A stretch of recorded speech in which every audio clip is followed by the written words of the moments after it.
Hi, I'm Jun Nishida from the University of Chicago. Today I'd like to present our work, HandMorph, passive exoskeleton that miniaturizes grasp. This work was done with Soichiro Matsuda, Hiroshi Matsui, Shan-Yuan Tan, Jiwei Liu, Kenji Suzuki, and Pedro Lopez. I have been interested in how we can understand the embodied experience of a smaller person, such as a smaller hand in this case, and apply it for supporting people who need to understand this embodied knowledge, such as designing products for smaller persons. To this end, we developed a passive hand exoskeleton that miniaturizes a user's hand into that of a smaller person. Our exoskeleton allows congruent and real-time haptic feedback using passive mechanisms. These allow product designers to evaluate the usability of products with their own hands. Also, interior designers can improve the accessibility of classrooms where most of occupants might have a shorter reach. It consists of a globe, link mechanism, and smaller rubber fingers. We designed forward linkages with pin slots that miniaturize grasping motion. We also designed some linkage that miniaturizes grasping motion while preserving unconstrained movements. In combination, these features recreate a smaller grasp. Furthermore, this wire restricts the user's arm reach. This recreates a shorter reach. Let me explain how HandMorph is different. There have been several attempts to reproduce the sense of being a smaller person, such as transferring one's ownership to a small doll by using the technique of rubber hand illusion, or having a smaller avatar in a virtual environment.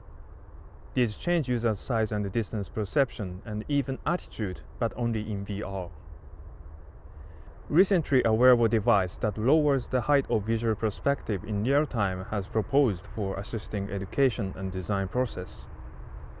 In our case, we focus on recreating the experience of having a smaller hand in the real world while preserving interaction capability.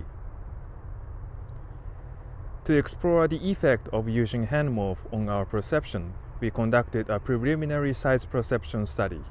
In this study, participants interact with 5 different diameters of balls, then report their perceived size while blindfolded. The results suggested that objects were perceived to be larger than they were when wearing HandMorph. Smart sensory feedback and reduced action ability could affect the perception. Next, and more importantly, we tested HandMorph in a setup closer to its intended usage, where a designer is working on a product to be used by children.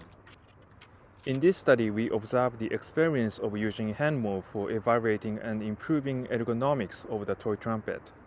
Participants were asked to improve the design of the toy trumpet for children. We provided a hand dimension sheet and HandMorph. Participants were allowed to use both tools as often as they wanted. We observed that some participants used HandMorph not only for testing ergonomics, but even to model the clay directly. Participants stated that smart sensory feedback helped them to understand the usability of their design.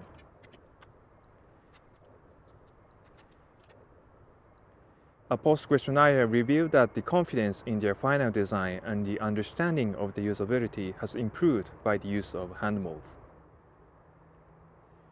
Exhibition visitors were able to quickly learn how to use and to interact through the exoskeleton thanks to its passive mechanism form factor. Taking these results together, we believe that HandMorph affords a wider range of applications that promotes more embodied design process. This also raises an open question, which is that changing bodies also change our own perspective.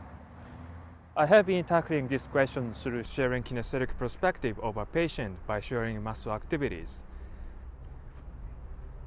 shifting visual perspective to lower position for nursing school teachers, and now morphing haptic perspective into smaller hands. Our future works include miniaturizing other parts of limbs and investigating the changes in perception, action, and interaction. Thanks for watching.